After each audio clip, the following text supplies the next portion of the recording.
I want to win a national championship because I like winning. I love winning races. I was talking to a friend about this the other day. It was like, would we continue to race just to race if we weren't able to like win races? And I actually had to think about that for a second. I do love racing. I also am extremely competitive.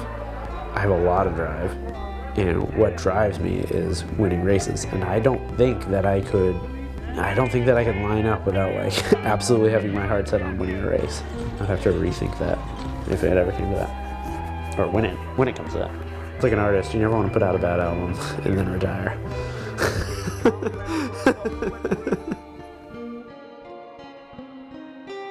You can use the same mantra for a lot of different things. You could say the same words over and over, the same sentence over and over, and get a lot of different reactions out of it.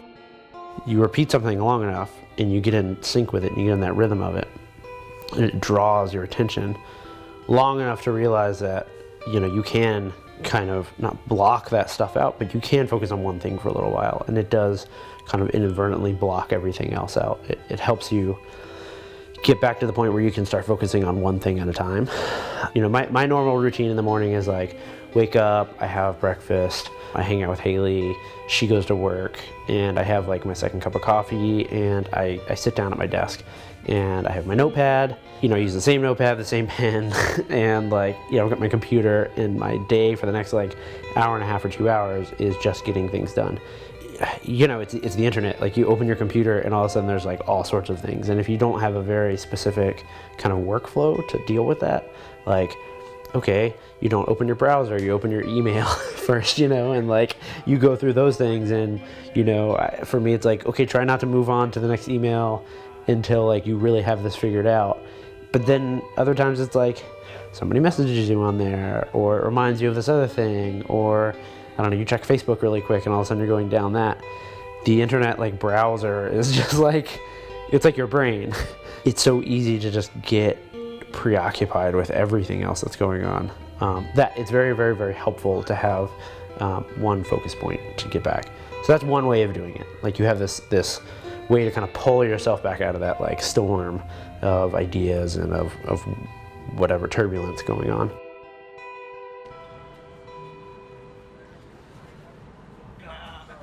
The other is to really focus on pulling a specific energy out of you. You have anxious energy, you have ferocity, you have this like ferocious thing inside of you that wants to accomplish something great, is the fighter. And then there's like the chill energy where you're like, you want to get rid of that like anxious feeling, or the fight or flight. For me, mantra-based, these mini meditations that I do are like an easy way to snap in and out of that, or to utilize that. Remember who you are. That actually came specifically from a time when I went to Pan Am's this year. My coach, Al, was coming off of the course, and I was going on to the course for pre-ride. And I'm like, so what do you think? Conditions, tires, whatever. And he starts kind of telling me these things. It was like somebody like hit him with a pan in his head, like a cartoon, where he's like talking to me, and then he just kind of looks up and he goes, wait, just remember who you are. You'll be fine. I had been away from racing. I had been injured for so long. I felt like I was like Atlas. Like, I'm just pushing this giant boulder up the hill. I wasn't there yet. I just didn't feel like I was racing anymore. I didn't remember what it was like. I didn't remember how to warm up, or like do laps, or, actually get into racing. Remember your experiences. Remember all the times before. Remember all the like mishaps and overcomings and all of these things and victories that you've had that if you were someone else wouldn't have happened. And it like clicked with me, where I was just like, yeah, okay, cool. I overcome things. That's who I am. I am a person that overcomes things. So I wrote it on my chalkboard in the basement, a daily reminder of like, hey, you're a fighter. You're going to hit this with everything you've got. You're going to do this smarter than anyone is capable of doing. You're going to like take advantage of everything you possibly can to make this happen. And you're going to do it in a way that is going to hopefully bring everyone up around you as well. It's not going to be at the detriment to your relationship or your lifestyle or your life. That absolutely has carried me through and somehow reinvigorated me in a lot of ways. Like, it gave me a lot of strength. Like, all the other mantras. It can go a lot of different ways.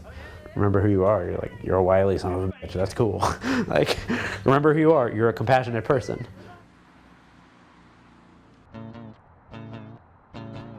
In real, like, I don't want to say real, but in like traditional mantra-based meditations, like there's like a guru that like finds you and they feel your aura and then they're like, this is your mantra. You're supposed to be like given your mantra, right? It doesn't have to be like that. You know, no one ever gave me one. Things you would highlight in a book, you know, and you can get a lot more out of the things you read by repeating them for a very long time. Like today, and it was just a Sun Tzu quote from The Art of War. Those who neither know themselves nor their enemy are doomed to succumb in battle. Rough quote. And I thought about that. I read that last night, and I reread it, and I just kept going back to that line, and that's what I just repeated in my head all day. And it means a lot to me. Like, the more I said it, the more it unfolded, and the more it allowed me to get what I wanted out of that ride. If I were to say, do I know myself physically and what I feel like mentally preparing for a weekend, I was like, that's good. That's what it feels like to feel good. Regardless of what the numbers look like, regardless of whatever. I thought, well, okay, cool. If I have the like clarity to really know myself, how I perform in battle or in racing, how I perform in my preparation for that, which is often more important than the battle itself. You know, do I know my enemy? Do I know the people I'm going up against? And I thought about every single person that I am in competition with for this win. And I was like, man, I have watched them, I have studied them, I know them. Like, you know, I know their demeanor. I know like how hard they train at home. I know that they do or do not do smart or dumb things leading up to races. I know if they overtrain. I know what they look like when they start to come apart. I know what they look like when they feel good. I know their nervous tics, you know. I know where they're going to attack on the course. And it was like really uplifting for me. And I just kept repeating that, and all of it just kept coming out. And I was like, whoa, that's really cool.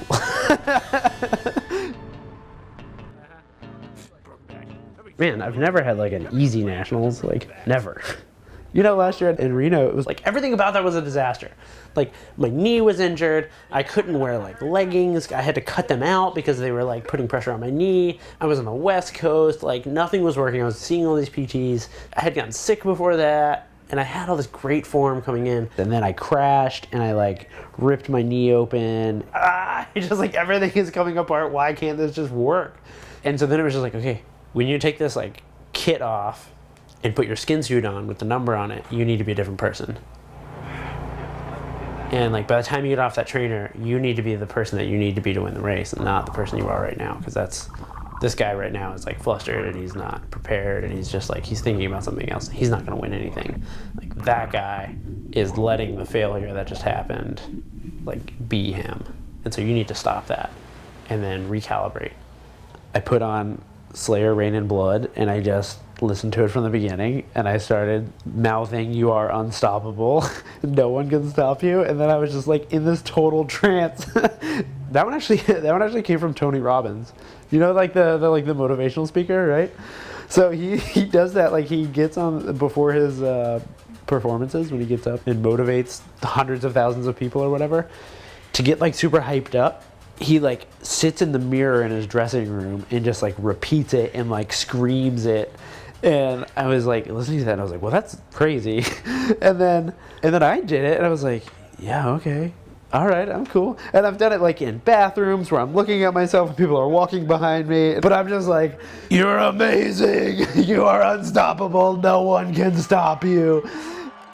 I mean, what's better than telling yourself and then saying it out loud to solidify how insane you are, that like, you are unstoppable. No one can stop me. What would you do if you saw a guy like, you're like, okay, I gotta race that guy? I put a smile to my face, but it's interesting like how much literally just putting a smile on your face can change everything. It just changes your chemistry in like this wild way.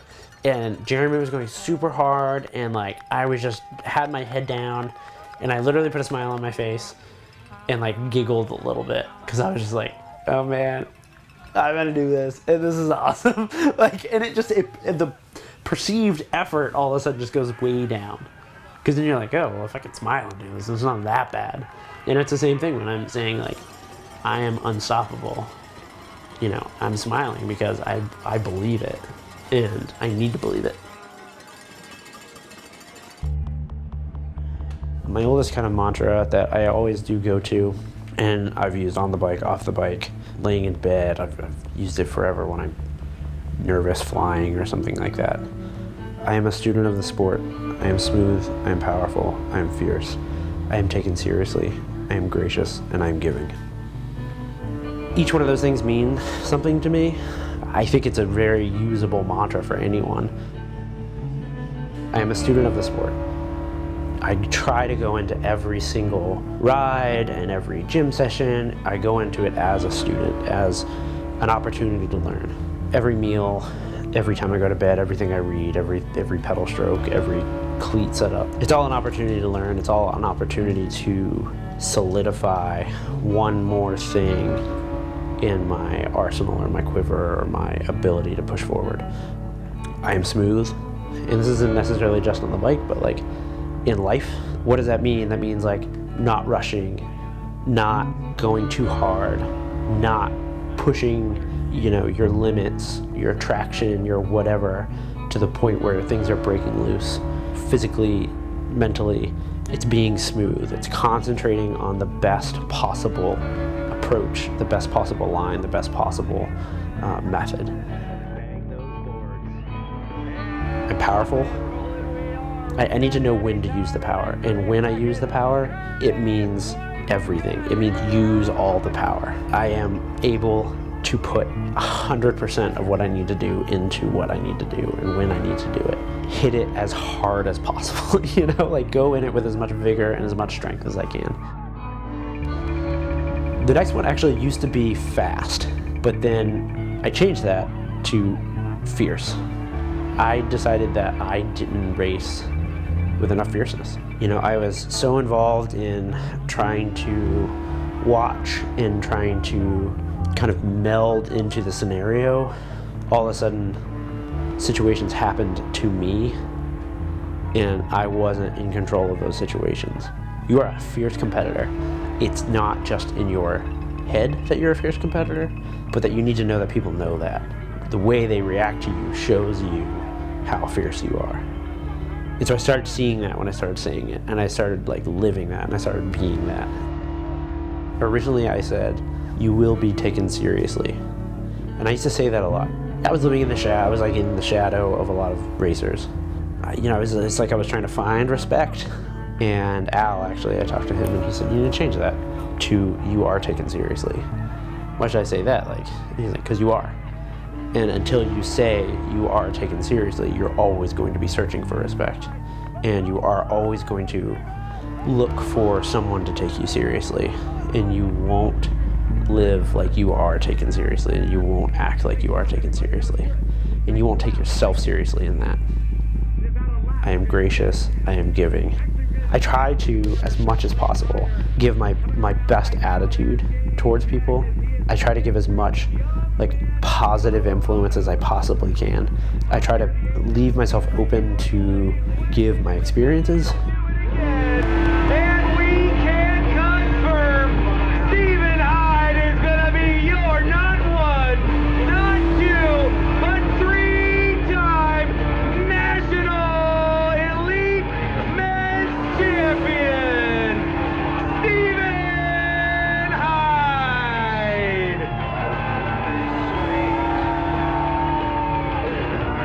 What a champion of the ride today. And here he is. This is your silver medalist, duking it out back and forth. He's greeted by Stephen Hyde.